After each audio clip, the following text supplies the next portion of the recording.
We can start with news. I think one of the things we wanted, Dick and I talked about asking people to do is if you can enter your name in chat and where you're from, that could be interesting to people to glance at during the meeting. And that's also something that you can capture and that we can share, so people might want to follow up with somebody or meet each other or start to get familiar with the faces and names that you can see here on these screens. So do people know how to do that, I hope? If you, Dawn, I'm sorry there's not a prize for the first entry. If you'd like to do that, that's great and that's convenient. And that can go on simultaneously while we do start with the news. I'd ask Dick to give the first blurb actually with some very happy news for Rockingham County about a grant. So you want to start that with us, Dick? Vicky's going to do that for us. We got a conservation innovation grant, and we're sharing it with 3 counties, and Vicky's going to give us a 30-second blurb. Thanks, Vicky. Sure. So we were awarded a statewide conservation innovation grant from NRCS in partnership with the Stratford County Conservation District and the Cheshire County Conservation District. And the goal of this project is to work with farmers on IPM practices, specifically netting for spotted wing Drosophila exclusion, but also some other IPM practices such as weather stations, selective mowing. So we're really excited to get this on the ground and start working with farmers to try to improve some of the pest management. And ultimately, the idea is to offer some of these as a cost share permanently with NRCS. So we're really excited to try these out and see how they work. Congratulations to Rockingham County. Well, it goes to Stratford and Cheshire also, or they're in on the deal. That's right. That's right. And certainly all farmers statewide will be invited to participate, not just in our 3 counties. Special, thank you. We have a quick announcement from Coos County. We had Whitney Lewis was a participant last month, and now Whitney sends us an announcement about the fall bulb sale. Orders are due September 7th with tulips, hyacinths, daffodils, garlic, and more. And I'm hoping to put this out there so that people, if you're near Coos, that might be interesting to you, but I also think it's interesting for all of the supervisors and all of the counties to see what other counties are doing for visibility, fundraising, and great conservation practices. So I want to thank Whitney for letting us know about the bulb sale. Do we know where the pickup will be for the bulbs? I don't know the pickup. The only blurb I have from her just says where to make checks payable to, Coos County Conservation District, 4 Mayberry Lane in Lancaster. So you could get a hold of Whitney Lewis, district manager for Coos. I wouldn't barrel off to 4 Mayberry Lane without knowing more, because I don't know what safe practices they have in place about picking up the bulbs. I'm sorry. Thank you. Whitney, would you like her phone number? Sure. 788-4651, extension 5. Thank you. Is that her business, her conservation district number? I'm going to assume it's the conservation district number because it's in her signature line on her email. But one way or the other, that's the phone number that she puts on her tagline for her email. So I believe that would be the one I'm allowed to share with you in this forum. Thank you very much. You're welcome. We also have news of a new New Hampshire state forester. Patrick Hackley has been with the Nature Conservancy for a number of years as an associate director of land protection. He's leaving the Nature Conservancy to be our new state forester. Could you give me the last name again, please? Certainly, Hackley, H-A-C-K-L-E-Y. And he has been the Nature Conservancy's associate director of land protection, leaving that position to become our state forester. You might remember his name or be familiar with him if you've been following the story of the Surrey Mountain Preserve. he was really instrumental in that work being where it is right now. So I think it's a great high point for him to leave the Nature Conservancy and go to the state forestry position. And certainly with familiarity with boards and commissions through the Nature Conservancy, he's going to be a great asset to our state forest. The New Hampshire timberland owners were particularly supportive of his nomination. That's what I have for news. Anything? The NHACD has picked up some money from the, it's called NERF, N-E-R-F. It's got to do with the COVID virus nonprofit recovery fund. They picked up $3,362, and that's going to be used for our social media.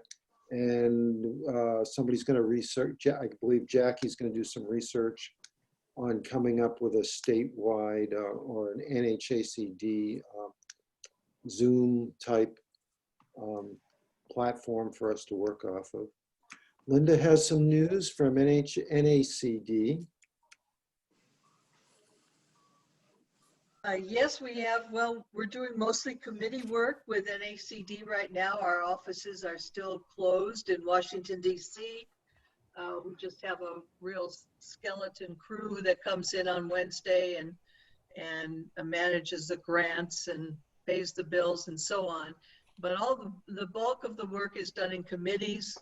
So I met with the Natural Resources Policy Committee yesterday, and we are working on coming up with comments for the revision of the Endangered Species Act right now.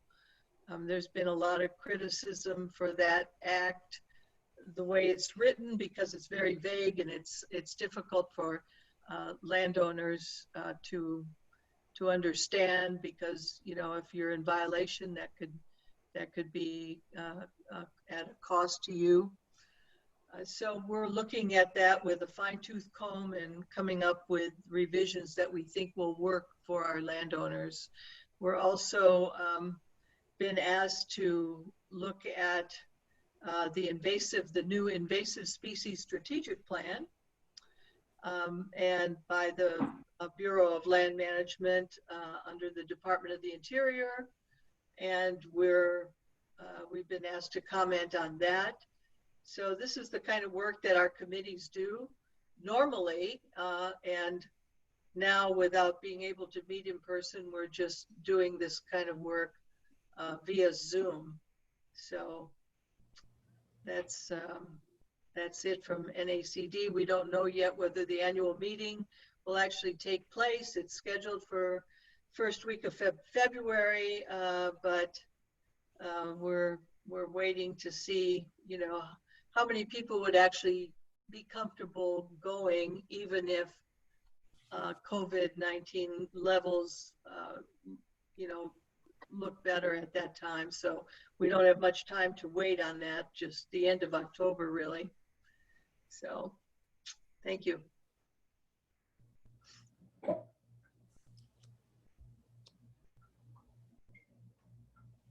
Chris, you got to unmute. Any other news from the Zoom in now? All right. Our opening act is the Sullivan County Spotlight. We try and start every one of these meetings featuring a county. So we're looking forward to hearing from Sullivan County. We have Dawn Dextrays. She's the Education and Outreach Specialist for the Sullivan County. She moved to Claremont, New Hampshire in 2016 from the Great Smoky Mountains National Park, where she was teacher naturalist. She's been teaching outdoor environmental ed since 2002 and has worked in New England, Washington, North Carolina, and Tennessee. She has a BS in biology from Mars Hill College, and her master's is in environmental education from UNH. As I read through her biography, I was impressed that one of the things she's most interested in sharing with us is her interest and abilities to do ed and outreach for people of all ages, and her enthusiasm for getting people involved in being outdoors. It's recreation, nature, whatever they're doing outdoors, safe and happy and truly all ages, to arouse their curiosity about the natural world. Thanks for being our spotlight tonight, Dawn, from Sullivan County. Yeah, well, thank you for allowing us to be a spotlight, and I am really excited about getting everybody outdoors and connected to the natural world. I think it's one way that we get connected to one another too, because we share those things with each other, and it's way more fun when we're out there together as well.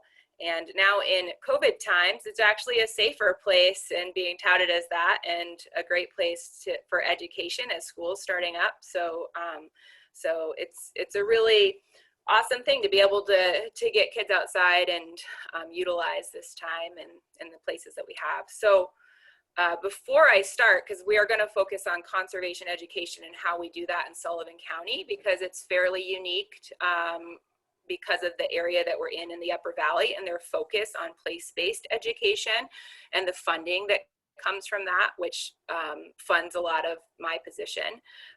So it is fairly unique, and so we'll focus on that. But first, I just wanted to ask you a question that you can share your answer in the chat with us, since most of us have figured out how to use that. I want you to think about the first time you felt like you connected to the natural world. Like, how far back was it? What was the first time that you connected to the natural world? And share just a couple sentences about how old you were and what the context of that was.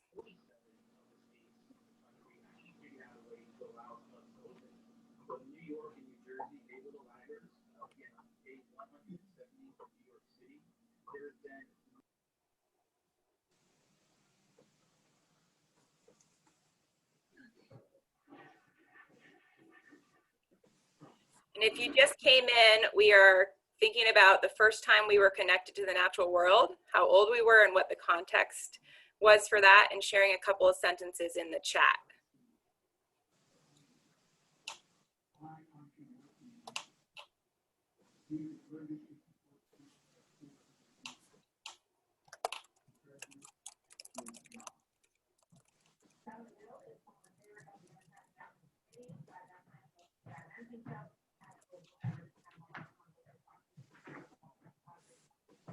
Okay, so I'm seeing learning to identify trees in 5th grade, riding the Santa Fe Super Chief train, seeing falling stars when I was 5, gardening with parents at age 3, with grandparents digging in soil around 4, being on a family farm at age 4, playing with the sheep and the pigs, just hiking with parents when they were really young, playing with cows, catching falling leaves when I was 5 or 6, being stung by a bee when I was 3. That's memorable. Visiting grandparents in their cabin, picking off leeches. Scouting, Cub Scout activities, camping in elementary school, growing up with no neighbors, playing in the field with my brother all the time. So I think you can see that, I mean, most of us are in the conservation field, are professionals in the field. And a lot of our experiences with the natural world, our first connections were when we were really young, when we were even younger than school age, but then I see some school age things too. And so a lot of our focus at Sullivan County Conservation District is getting kids outdoors and connected to nature, because we know from our own experiences, and it's just being reiterated here, that connecting with nature at a young age, feeling comfortable in it, being encouraged to explore things is part of what makes us care for it, and then might bring new people to the field. So it's really important. So I'm gonna share my screen now if I'm able to, and just share some of the programs that we have. Because we do meet all ages, wherever people are at, but we do have a focus on the younger students connecting to nature. Okay, let's see.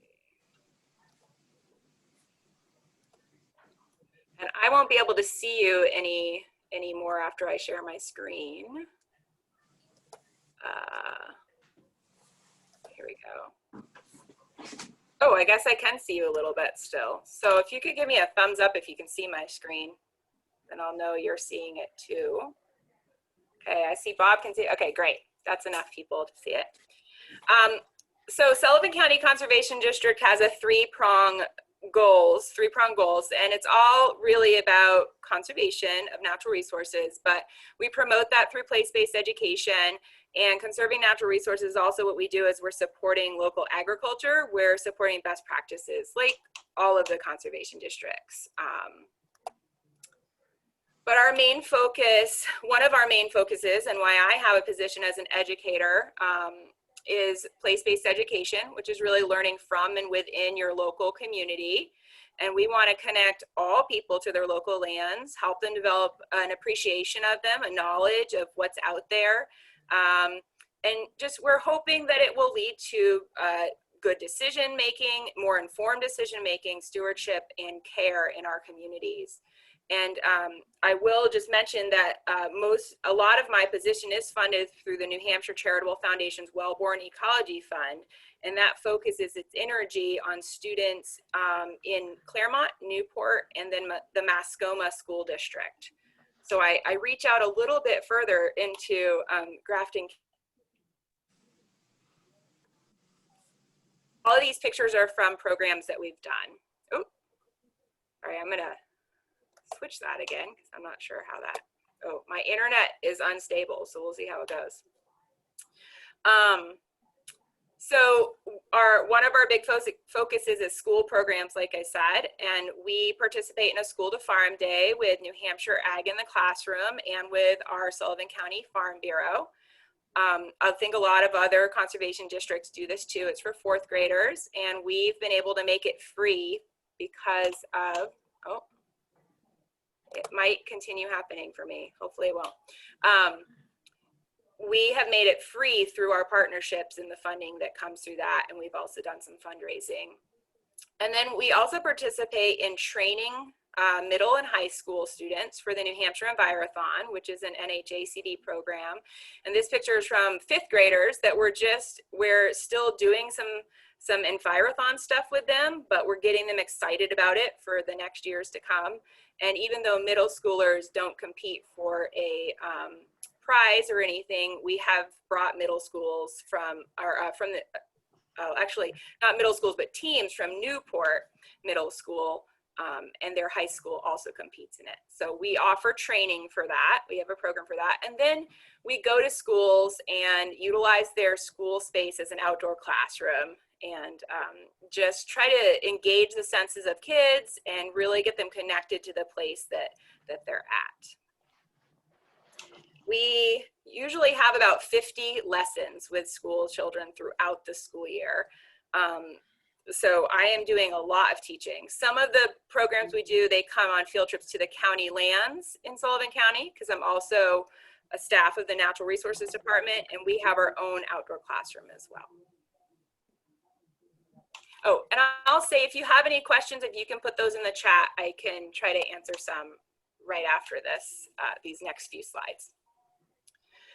Another way that we do conservation education is through teacher professional development, and we always work with partners for this, for not only funding, but because we like to learn new things too. And so when we're working with partners, we can contribute to the education, but we can also be students as well. And so we work with the National Park Service through Parks for Every Classroom to train teachers on how to teach place-based education.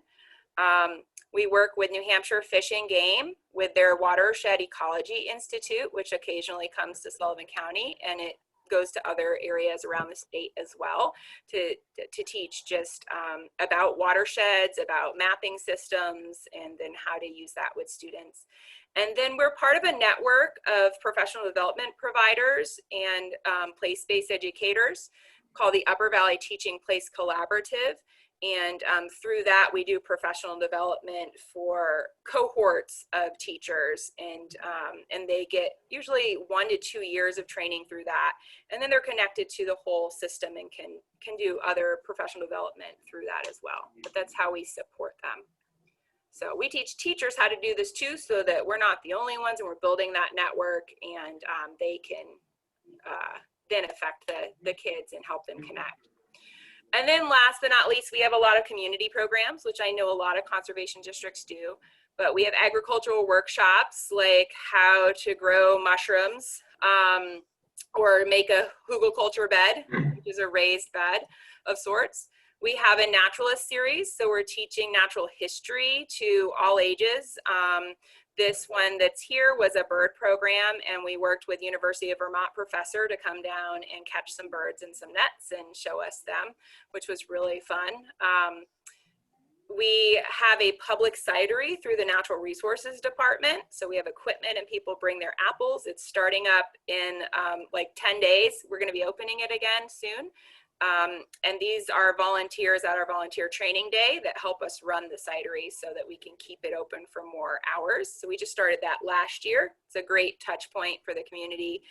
And then we also provide citizen science programs, which this picture is actually with Allison, and we were at one of the Upper Valley Land Trust properties called Up on the Hill, and we were monitoring monarch breeding populations. And so you can see that families tend to come to that too. So these are all ways that we focus on conservation education.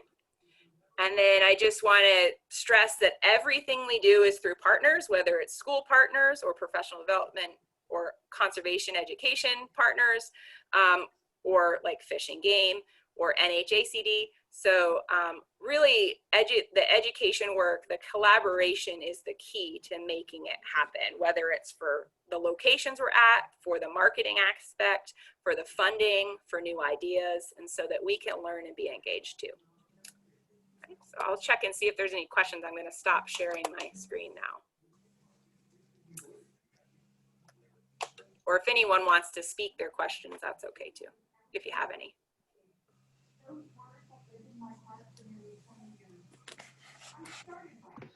I'm curious about the number of people that participated last year in the cidery. And can you talk just maybe a minute or so about that? Because that's just so unique to New Hampshire, but certainly unique as a conservation district program, Dawn. Yeah, so last season we had the cidery open for the month of October. It was it was a short season just to see how it would go. And we pressed 226 gallons of cider. Each pressing is between 11 and 14 gallons. So we had about 18 pressings. 2 of those were during our volunteer day, but the other 16 were community members that had apples in their backyard. And we wanted, so Lionel Chute, the director or the manager of the conservation district, he really didn't want to see those apples go to waste that are in backyards and roadsides. And so he was really the person who instigated this cidery and made it helped to make it happen. So we had families come, we had folks, all of them were fairly close nearby, but as word is spread, people are wanting to come from further places because you're right, it is unique. There's not many public cideries where you can press apples. Yeah. Thank you. Mm-hmm.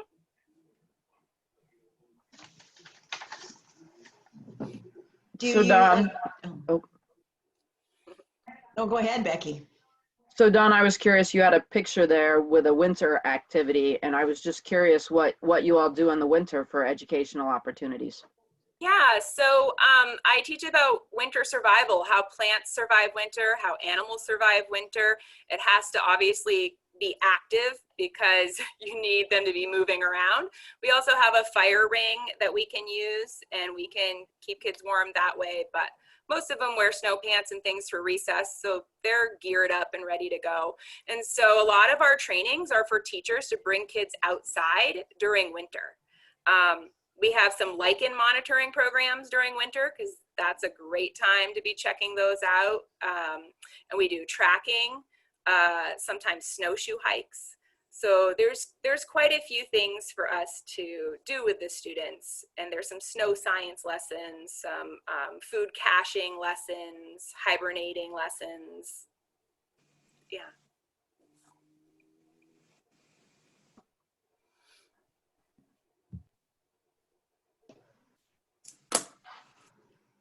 soon enough, I guess you'll be getting into that curriculum again, won't you, though? Yeah, let's have fall happen first, though. That's right. Let's have a little more summer. Don't rush it. Yeah. Any other questions or comments for Dawn? All right, you know how to find her right there in Sullivan County. So if you think of things afterwards, do get in touch. And thanks, Dawn, for being our spotlight tonight. Our next guest is Allison Marchioni. Allison's from Central Vermont. She's the director of the Upper Valley Land Trust Program. She's the Upper Valley Land Trust Program Director. Sorry, I got that backwards. She has an environmental science and biology degree from Wells College, and her master's in environmental science, land management is from Sacred Heart University. Aspetuck Land Trust in Connecticut was the site for her capstone project. She was the Upper Valley Land Trust affiliated with them for 2 years before she was able to transfer to be the program director. So we're thrilled to have you here tonight, Allison, and thanks for sharing what you can with us about the Upper Valley Land Trust and your role there. Thank you. Hey, yeah, thank you for having me. I'm really excited to be here and talk to you all. And it was always nice to hear about the programs Dawn has going on. She's constantly giving me new ideas. So before I share my screen, I just wanted to say hello. I have a couple PowerPoint slides to show you guys. I'm going to briefly talk about the Land Trust and what we do, and then really kind of deep dive into our educational programs. Unlike Dawn, I work almost exclusively with adults, actually, except for some of the programs that I partner with her on. So it's kind of a different lens on things, and I hope it's interesting for you all. And same as Dawn, if you have questions, you can chat them in while I'm doing the presentation, or you can ask them verbally after. So I'm going to try and share my screen now. Whoops. Oh.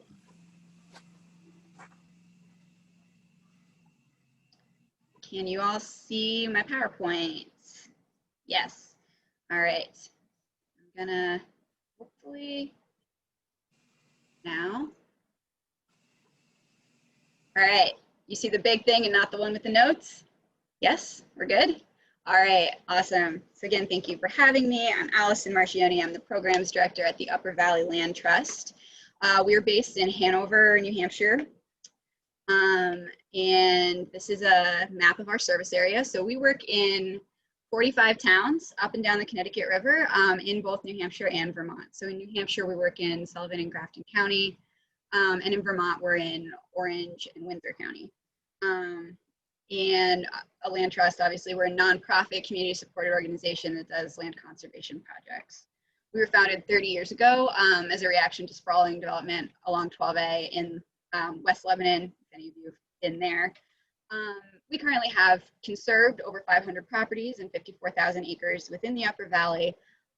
We own and manage 22 properties as conservation areas. All of those are open to the public. Most of those have public recreation trails on them. Overall, our trail network has 49 different trails and 200 miles of trails. I'm going to talk about our strategic focus areas really quickly, just as an overview. It should take less than 5 minutes, and then really get into sort of our educational programs. So our strategic focus areas, there are 5 of them. The first one is productive farmland. Land conservation is a critical component of a healthy and secure local food system. We really focus on conserving agricultural land and protecting agricultural soils across the US. Farms are disappearing or becoming larger commodity farms. And in Vermont and New Hampshire especially, we're losing 35 acres of rural land every day. So that's really what we're trying to combat with land conservation. About half of the properties that we've protected are agricultural lands. And obviously farming is a tradition and a way of life in the Upper Valley and just in New Hampshire and Vermont in general. And obviously, sustainable farming starts with good land, good soil. That's really what we're trying to protect. Our second strategic focus area is basically water resources. Clean water is often the #1 priority for people when it comes to their environmental concerns. And a lot of communities, especially in New England, get drinking water from above ground sources. I usually say, Mascoma Lake is the drinking water for Lebanon in this area. We also protect floodplains and wetlands that protect communities from major storm impacts. And we have one property in Thetford that is 38 acres. And during Irene, it absorbed 24 million gallons of water and protected the town that it is adjacent to from increased flooding. Water resources are an important part of our ecosystem, wildlife habitat, and obviously people love to recreate in, on, near the water.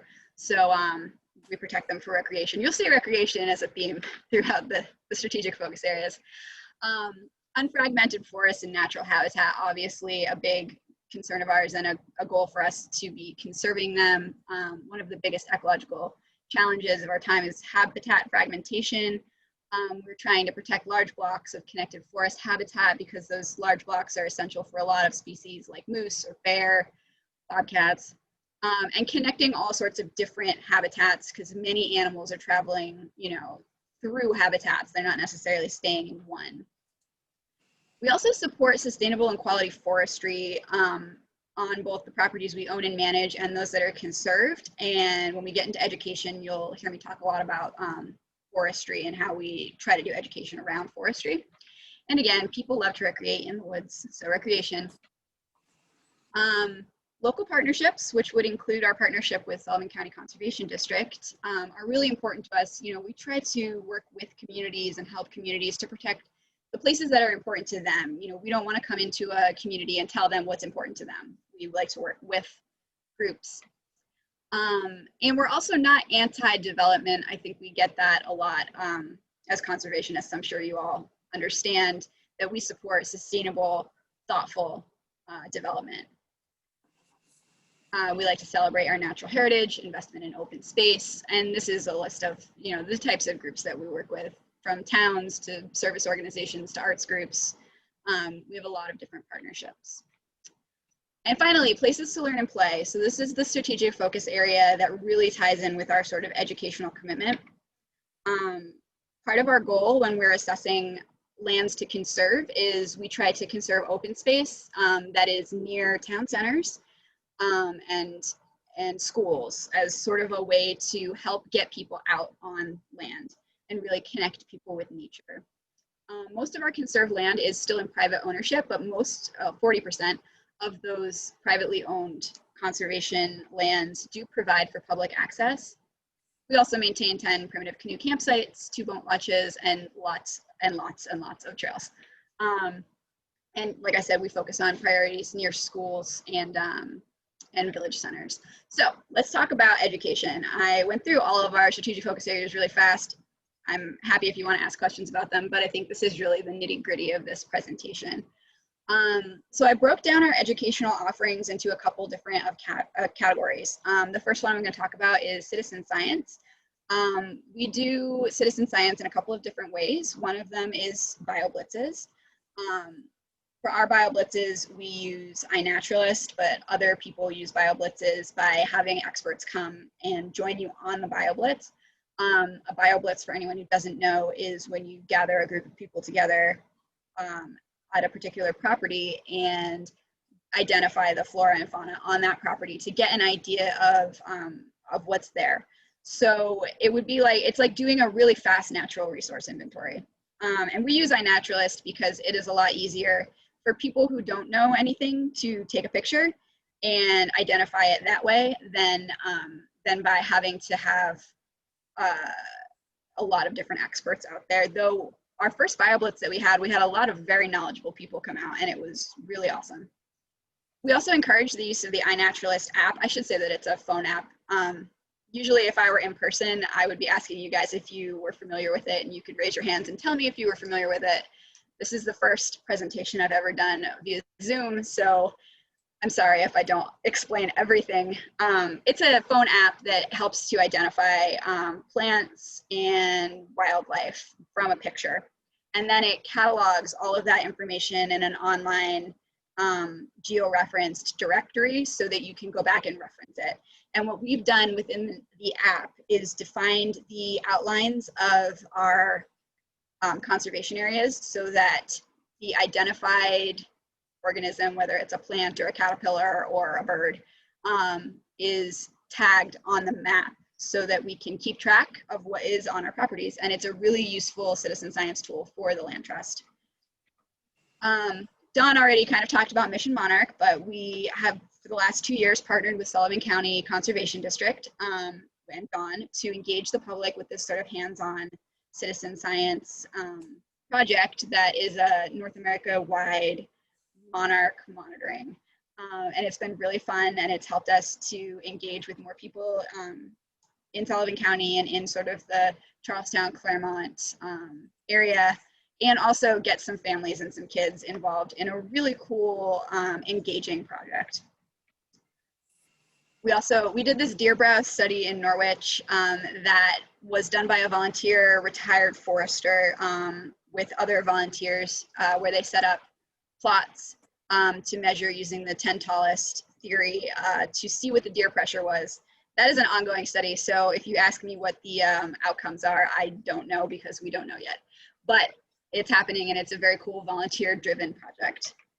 And finally, our chestnut challenge was we found American chestnut trees at the Smith Pond Shaker Forest Conservation Area in Enfield, New Hampshire, and we challenged the community to go out and help us to locate and identify American chestnuts because they're a super rare species to be finding in North America or anywhere in the wild. And so that was a really cool project that we did, and we had a lot of participation, and we found upwards of 25 chestnut trees on that property.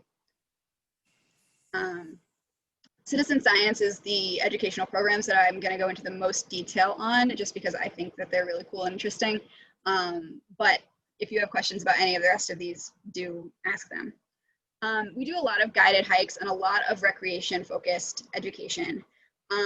We do a lot of hikes that talk about natural history and ecology, including we have an upcoming stargazing event in Orford in 2 weeks, where we have an educator from the Fairbanks Museum coming out to do a tour of the night sky. And we have a loon paddle coming up, a virtual loon paddle, because we can't do events in person. So this is an event that we had done previous years in person, and that this year I will be doing as a video tour to talk about loon ecology and their return to one of our properties after conservation. Those are just 2 examples of sort of the natural history and ecology walks that we do. We also do some walks that are revolving around actual history. We have a couple properties with really interesting history. So we do a Smith Pond Shaker Forest Shaker history walk. That bottom middle photo is me climbing through a spillway at Smith Pond Shaker Forest that was a part of a huge stone dam on the property. There's a whole system of canals there that are just fascinating if you're interested in Shaker history or New Hampshire history at all. And also the same property up in Orford has an historic hand-built one-man show barn that we're currently working on restoring. And that's a really interesting place. We've done some historic barn tours there. Forestry and timber tours, as I said, we do have a focus on sort of sustainable forestry, and a couple of our owned properties are actively managed for timber. And so when we have had timber harvest on our properties, we invite the public to come and sort of learn about sustainable forestry. One of those happened in Norwich last year. And then I think 2 years ago, the property that Don mentioned up on the hill in Charlestown and Claremont was having some logging done. And so we did a timber tour that had a focus on managing invasive plants while doing forestry. So that was really well attended, really interesting. That was in conjunction with the New Hampshire Extension Office and the forester. That's invasive species. And then we do a lot of, the invasive species is actually, we also do a lot of workshops about invasive species and how to manage them, and that sort of outreach to the community. And then flora and fauna hikes, those are like your vernal pool hikes, your mushroom identification hikes, soil ecology, bird spotting, all sorts of different things. Our educational outreach and partnerships, there's Dawn that same day. I think somewhere else on this slides I might have used the exact same picture she did. So obviously we partner with the Sullivan County Conservation District, and I hope to do many more partnerships with you. And that has been a really good, solid way for us to sort of get into doing more things with school-age children. We do talk with high schools pretty frequently. We've done projects with KUA in Meriden and Hanover High School. And then we have been really involved with the Thetford Academy in Vermont. We've worked with them on several projects involving one of the properties that we own in their town that the school has been using for more than a decade as an outdoor classroom. So that's Zebedee Wetland in Thetford.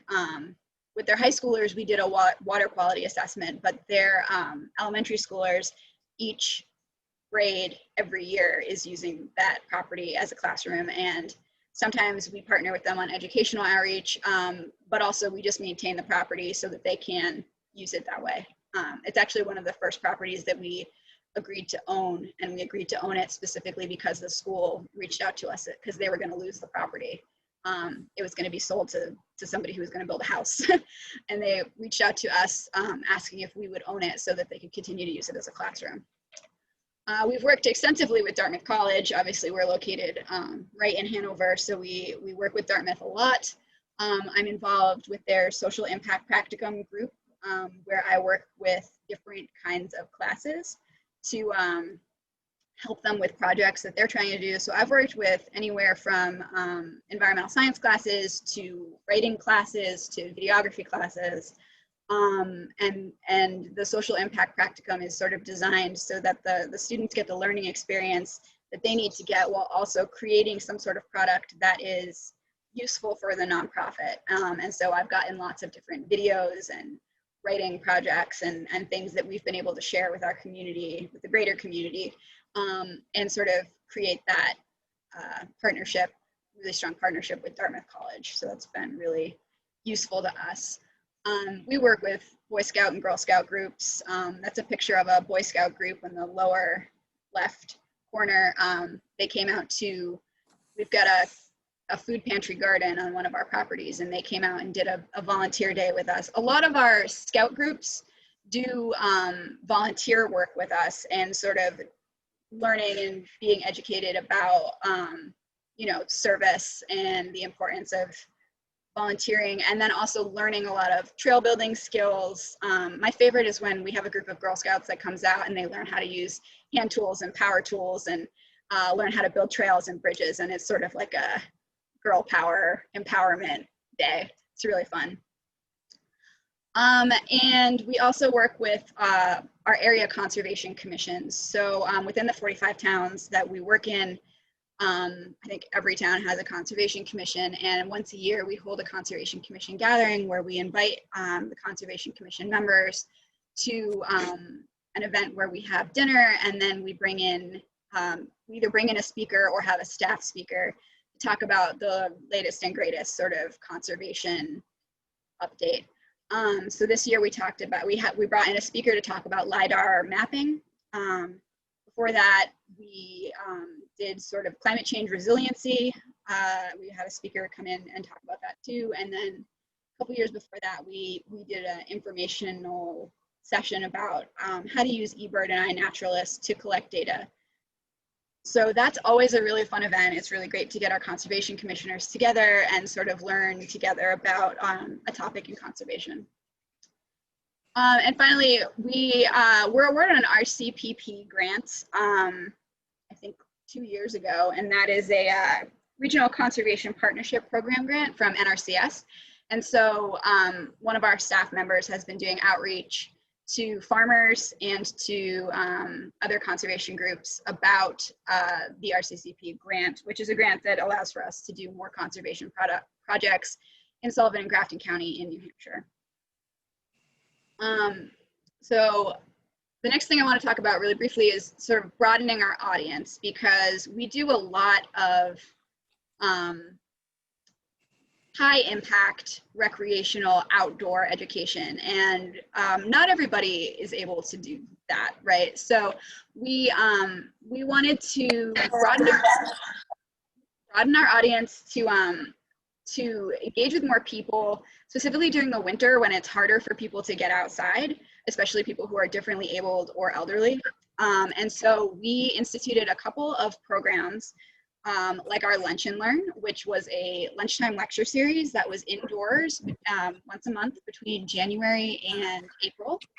And we brought in speakers who had done some work on our properties. Dawn was going to be one of them, but unfortunately due to pandemic had to be canceled.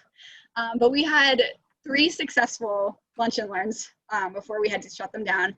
And we had a professor from Plymouth State who's been doing 20 years of Canada warbler research on one of our properties, a man who used to work for the National Park Service who's been investigating a mysterious sunken boat in Smith Pond, presenting his research. That sort of lecture series of just sort of interesting things, and that had a really good turnout, particularly from people who were a little older. And our Voices of the Land series was a environmental focused book discussion group. The same idea, it ran from January to April, 1 book a month. We met and discussed the books, and it was another really good way to engage with people who just either can't or don't want to be outside during the winter.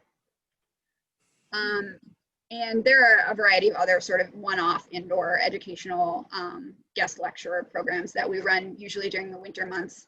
The most notable one from last year was through New Hampshire Humanities. We brought in a professor, again, I think it was from Plymouth State, who talked about the history of sustainability in America and what that term means and how that has changed over time. And it was absolutely fascinating. Maybe my favorite thing we did in the last year. And we always are hosting workshops, particularly on invasive species. People really seem to love learning about how to get rid of those nasty plants. And then finally, really quickly, adaptation during the pandemic. Our ability to pivot quickly to an online platform has really been key to maintaining our engagement with our audiences. So the ways that we have done that, where we instituted something called Field Notes Friday. That is a end of the week email that I send every week with a little video about what's going on outside in the natural world. So this week I'm sending out a video about bats because I was out 2 nights ago at dusk and I had bats swooping at my head. So instead of running and screaming like I wanted to, I took a video of them and I will be talking about bats in this area. And those are 1 to 3 minute educational videos about the topic of whatever's, going on outside. 1 week it was monarchs, 1 week it was beavers, just, keeping up to date, especially this started when the pandemic really started in March and people were, staying inside, staying in their houses. And the little tagline under that field note says, join us outside while you're inside. So it was just a way to reach out to people while they were in their homes. We've been doing virtual hikes. These were much more important, I think, again, at the beginning of the pandemic. There's a little screenshot bottom left of my colleague Paul doing a hike just a couple weeks ago. It's live streamed on our Facebook page, and people do engage and write in comments and questions for him as he does these little hikes. We've been doing Instagram Live Ask Us Anythings, where we focus on conservation, recreation, and life in the Upper Valley. Again, that's me and Paul making goofy faces in that screenshot. But we had actually, I wasn't sure we were gonna get the engagement, but we had a lot of people writing in questions to us about what conservation organizations do besides manage trails. There's a lot of stuff. This is not connected.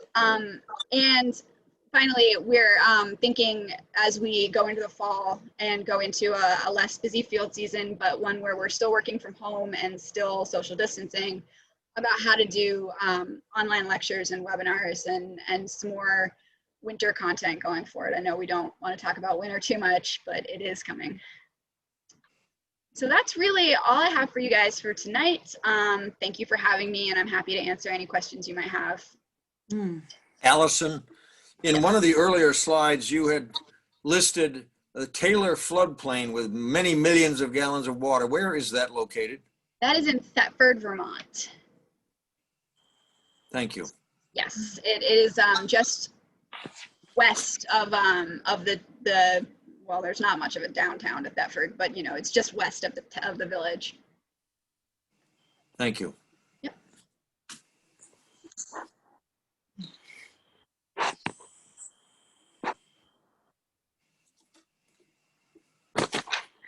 Do we have some other questions? Allison, you mentioned that you were involved with the RCPP grant from the USDA. Was that the Long Island Sound RCPP? You're asking the wrong person.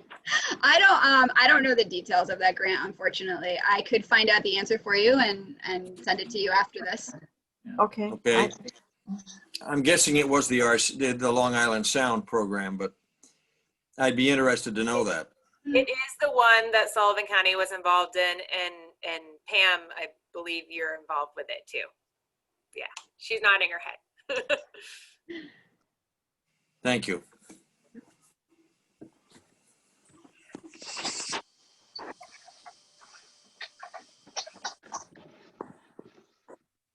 Any other questions or?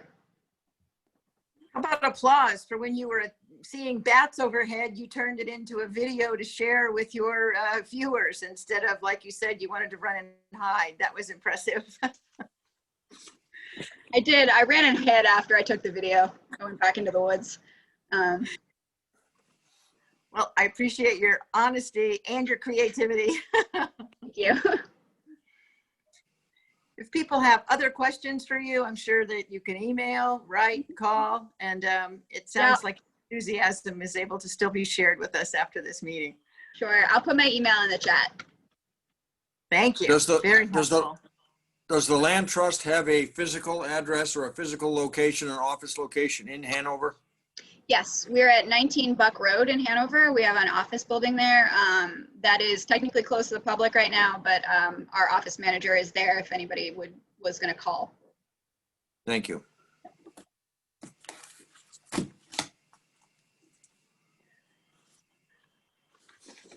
Thank you very much. Upper Valley Land Trust. I'm very fortunate to have you doing this work. Thank you. Thank you. It's a real pleasure now to be able to have as our guest and introduce Becky Ross, who is our new New Hampshire state conservationist. Becky grew up in north central Oklahoma on her family's hobby farm and was active in 4-H throughout high school. She worked for Soil Conservation Service as a volunteer and as an intern when she was at Oklahoma State for her bachelor's in science in biological science. She's been 26 years with the service in conservation aspects in Oklahoma and as an assistant conservationist in Virginia and Indiana. She's been stationed in Denver, Colorado since 2015 as the assistant state conservationist for Farm Bill programs. She was acting state conservationist in Wyoming and Utah last year. Now that she's our state conservationist, she's in the USDA Strategic Leaders Development Program.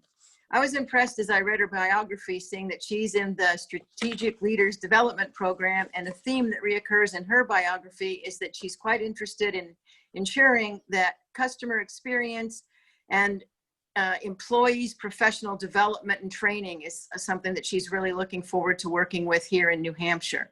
She believes that the best trained employees are the ones who can really align and offer better service to New Hampshire's customers. In her personal time, Becky enjoys hiking and other outdoor activities, bowling, walking her dogs, gardening, reading, and serves as a foster for dog rescue groups. Becky met her wife, Julie, in Indiana, and they've celebrated their 7th anniversary just now in August. Julie is a retired police officer, and they currently have 3 rescue dogs. They look forward to settling in New Hampshire and exploring the state and the rest of New England. I was really taken with with Becky's intro in the chat line where she said that she's in Dover, New Hampshire for her office, but broadcasting now tonight from the travel trailer in Lee, New Hampshire. I thought that was a pretty charming New Hampshire kind of approach to being in this program. And after living in so many parts of the U.S., we certainly welcome you here, Becky, and hope that you and Julie enjoy autumn in New Hampshire, and especially next year when you'll be able to attend all the many statewide and county fairs throughout the state. Thanks so much for joining us tonight, and thank you for being our guest, and here's wishing you many happy travels as you learn about New Hampshire too. Thanks, Becky. Well, thank you, Chris. I appreciate that great introduction. Yeah, this little over 7 weeks now that we've been in New Hampshire have been wonderful. I was a little taken aback to see 48 degrees Monday morning, August the 31st. That was a little cool for me, but we are settling in and adjusting. We have about 2 more months here in the travel trailer before we will move into our house just north of Epping. So looking forward to settling in. We've got a little bit of an acreage there that we'll be able to explore. And the best part of it for me is that it backs up to a conservation easement there. So we know that there won't be development behind us, and we'll get to go out and explore that easement as well. So just a little bit more about myself. Chris, appreciate you giving the intro on my background and history, and I'm excited to see that we've got Kim McCracken, our Assistant State Conservationist for Field Operations, as well as Jessica online, Jessica Rock, as our Acting District Conservationist down in Epping. So glad to have both of them on board listening in tonight. I just wanted to take a few minutes and just share a little bit about my philosophies, my approach. You touched on a little bit, Chris, of my priorities, what are important to me. So just a little bit more on that. And then I'll just give you a few updates from the world of NRCS.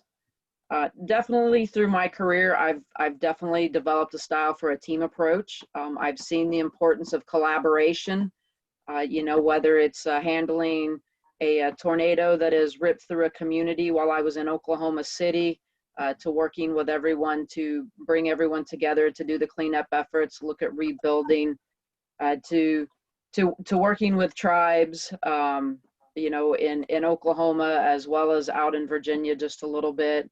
And then again in Colorado, and then of course, conservation districts have always been a part of that for me. You know, whether it's participating in the board meetings, participating in those conservation outdoor education days. Early on in my career, I had the opportunity to be engaged in Envirothon. So that definitely holds a special place in my heart to see those young minds, you know, think they have it figured out what they want to do with their life, and it, you know, has nothing to do with conservation, and then they get into Envirothon and they start realizing that they can integrate the environment into whatever, you know, passion that they have. So it's always fun to see how those marry up. You know, again, you know, thinking about collaboration and everything, communication for me is key, transparency, you know, trying to be as open as possible, you know, of course, where I can. And, you know, unfortunately, there'll be a few times where I can't. But I think the other thing too, is I look at is, you know, finding a way to get to yes. That's kind of just a motto that I've developed over the last few years. You know, can we get to yes? You know, doing what is right for the producer, what is right for the land, you know, what is right for our client, and then also what is right for our agency, and if there's taxpayer dollars involved. So, you know, I love that approach of, you know, can we find those ways to find that yes in there. You know, a little bit on the priorities, you talked about customer service, that is just key for me. You know, with customer service comes training of our employees, and teaching them the importance of customer service, and even taking the time to help our employees develop those skills, and have that good solid understanding of what our clients are doing out on their land, you know, what their work is like, what are their goals, and then just finding, you know, there's areas where we can help them. Excuse me. You know, and again, our employees, of course, they are just our greatest asset. And, you know, in addition to giving them the training at work and encouraging them to develop their technical skills, you know, also making sure that we're developing, you know, their other skills as well, you know, their, you know, leadership opportunities, giving them the opportunities to continue and grow themselves, you know, completely as an employee and then also as a person. And then, of course, I'd be remiss if I didn't say that, you know, I also encourage them, and thankful that Kim is on here too, because she encourages them as well to take care of themselves. You know, especially this year, we've definitely had our challenges. You know, that's we've had to adapt to how we get our work done. You know, how do we go out to our customers and check out a conservation practice and maintain social distancing, and or how do we talk to them about what their concerns are on their land. And I'm just super proud to come into the state and just see how everyone has been so resilient and adaptable into, finding ways to stand across, a pickup truck or an SUV and talk through things, or, at opposite ends of a picnic table, or whatever it is, just to continue those conversations and make sure that, we're setting the producer up for success, with our operations. And then, thinking about other things that I want to focus on. One of the things that I've noticed, and this is across the nation, is, can we find ways to promote conservation and promote visibility of what, we and RCS, as well as our partners across the state, do. We have a fairly new public affairs specialist, so, he is full of ideas. And so, he'll be reaching out. I know he's looking at ways to work with the conservation districts to develop information, that they can post on Facebook pages or their social media sites. And then also, opportunities for us to put out there. So I did want to just touch just a little bit on the partnerships. We mentioned the CIG there with Rockingham County and a couple of other conservation districts. Excited to have that conservation innovation grant going there, looking at some pesticide management on some of our berry crops. We have a second conservation innovation grant that we, I believe, just signed this week, and that's with the University of New Hampshire, and looking at some alternative ways for forest management. We've had some looking at some of those lower graded forests and what can we do to help landowners, make some small improvements on those, that are affordable to them, safe for the, for the resources, and then provide the benefits. So looking forward to that. Did want to celebrate that we do have the we call them the three-way conservation agreements. So between NRCS, the conservation districts, and the State Conservation Commission all signed. And then with each of the conservation districts where we're housed together, we have a supplemental agreement. So have all of those signed. So for those of you that were a part of getting those in, reviewing those, I just want to say thank you.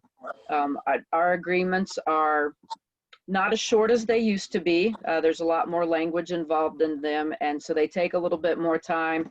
But to me, it's still a great partnership, and I'm looking forward to learning more just about what we have going on here across New Hampshire. Just a couple of quick office updates. As you know, most of our offices, well, all of our offices are open, and I see that Jeff Holmes is on here today, so we're excited to announce that up in Coos County, we're going to be moving up to the next phase of COVID opening there. It's phase 3, and that's going to allow us to open up the building a little bit more, open up the common areas, and allow meetings to happen in there as long as social distancing and things like that are maintained. For the rest of our offices across the state, we're probably going to stay a little bit more confined, keeping appointments either by appointment or keeping landowners and producers coming in by appointment only, still continuing to do what we can via the phone or electronic methods. But, looking at making those changes so that where we can getting those producers that aren't comfortable with, utilizing electronic methods, or, just prefer to have that face-to-face interaction, have the ability to come in and meet with our staff, and also with Farm Service Agency staff. We do have 3 interns that just finished up for the summer. Thankful to have those. I know this was definitely a different year for them as they came on board, and we said, here, come pick up your computer, now go home, and we'll be in touch. But they all 3 had great productive summers. 2 of them have returned to school. We've got one, Hayden, at the state office. He'll finish up this week before returning back to finish up graduate school this next year. So just positive experience there. And, we'll continue to grow that. So a little bit more along staffing lines. We do have several new employees coming that have joined us in the last year. I believe I understand there's 8 new employees across the state, including our interns. And so we've got the National Mentor Program that is going on, and we've got several of our farmers and producers across the state who have volunteered to serve as a mentor to our new employees, where they'll go out and have a chance just to interact with our landowners and learn about their farm operation or their woodland operation, and be in an environment where they can have those conversations to ask any question, to help them learn about, how to speak the conservation language, and then also how to speak the language of conservation where it's not in our CS speak, it's talking the needs of our customers and our clients out there.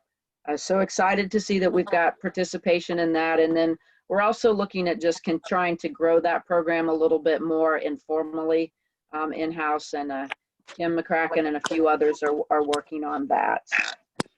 What do you call that program? It's called CAMPS. And Kim, I'm gonna put you on the spot because we love our acronyms, and I, for the life of me, cannot remember. It's called the Conservation Agricultural Mentoring Program. Thank you. We are looking for some more ag and woodland mentors. So, we can make it all the way over to Sullivan County. We have a couple new employees in the Walpole field office and one in Grafton County. So it would be great if we could count you in for that. No arm twisting here. I think you might. Thanks, Bob. You've twisted my arm. I might say yes. I like that. I like that. So yeah, so we've got that program, and we're looking forward to see that growing.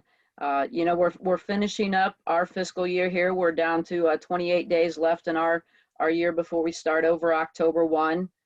So I just wanted to share a little bit that by the time we finish up here in a couple of weeks, we'll have reached out to over 200 producers across the state to help them with new opportunities to address resource concerns and make improvements on their land. And it'll be totaling somewhere in around $5.2 million that we're setting up for them. Wow. So excited for those opportunities. And then also just want to brag on the team and our customers across the state that, over 140 participants in the state have worked with us this year to install conservation practices across the landscape. And then, I'd be remiss if I didn't take note and brag a little bit about Allison, that we were able to conserve over 2,000 acres this year through our easements programs between the Wetland Reserve Enhancement Program and then also through the Agricultural Lands Easements Program. So 13 landowners and entities that we're working on. We were able to close those acres this year. We're still not keeping pace with the 35 acres lost per day, but hopefully working with our land trust and other entities, and of course landowners across the state, maybe we can help to make some improvements on that number. So excited to see that. And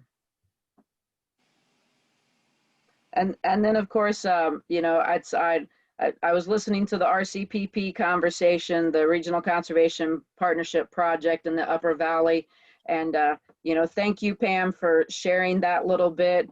I knew we had a project up there, but trying to still make the connection on where everything lies within the landscape, and the fact that that one does fall in line with the Long Island Sound helped me out. So, kudos, and again, thank you for bailing me out as well.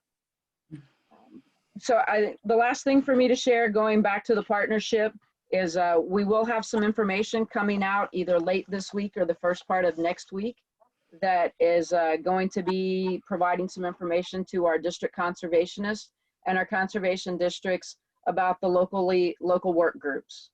I think everyone is aware that our local work groups play a role in helping us to set priorities as far as the resource concerns that we want to address across the state through the Farm Bill programs, And then also just, gaining that input, I think, from the conservation districts. I think it's valuable, as you all help set your, annual or 5-year or 10-year plans, strategic plans as you move forward. So we are going to be working to get that out. We are going to have a short turnaround because, as I said, October 1 is fast approaching, and we need to start preparing for our program rollout next month. But we are going to ask for the conservation districts and the district conservationists to work together. We've got a template that we'll send out that helps to address the priority resource concerns, what you all see as important for this upcoming year within your local work areas. And then we'll take that information, kind of sum it all together, and then at the end of October, work to present that to our state technical committee. To me, having that local input and addressing those local priorities is key. You all are out there, you know what is going on and what the needs are, rather than us just sitting in Dover trying to dictate that across the state. So that is something that you'll see us engage in a little bit more over the next couple of years, and try and build that out and get some more information and training out to our DCs, since we also have several new district conservationists across the state. So getting them brought up to speed. And with that, I will just wrap it up and say thank you for allowing me to sit in on this. I think what you all are doing to engage across the state in spite of COVID is outstanding. And I definitely enjoyed hearing the presentations tonight, and look forward to joining in on a couple of others where I can. So thanks.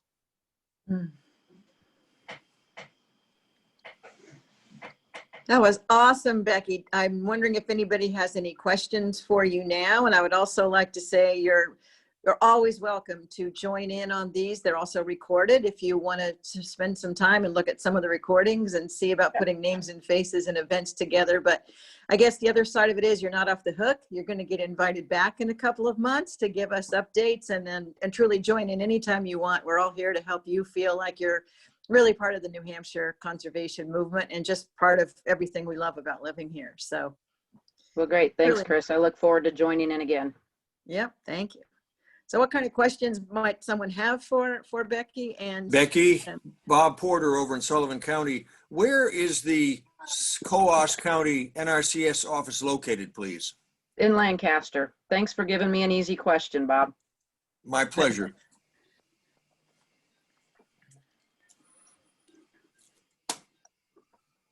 Other questions for Becky, or I'm sure that she too is available by email if you come up with some other questions. That could wrap up our program for tonight. I'd like to go to Dick Lutz, and he can give us a closeout for tonight and see if there's any other comments from anybody, and give us an update and a reminder of what's up for Zoom into Conservation for October. It was good to see everybody tonight and learn about all the different projects. There's a lot going on in and around Sullivan County. And thank you, Becky, for spending time with us to let us know what you know about what's happening. Next time is in October. We will be having Merrimack will be in the spotlight. We will have the Wild Turkey Federation will be speaking with us, and the New Hampshire Timber Owners Association. Linda will be talking about what that group does and how we can interact with them. It would be interesting to know sometime if we could do a survey, how many timberland owners are there in each county, and how many Farm Bureau members are in each county, to see how those organizations are integrated with us. So that's it for tonight. It's been a long evening, but it's been very good. And we'll see you next month, first Wednesday in October. Thanks so much. And thank you, Vicki, for helping us out tonight.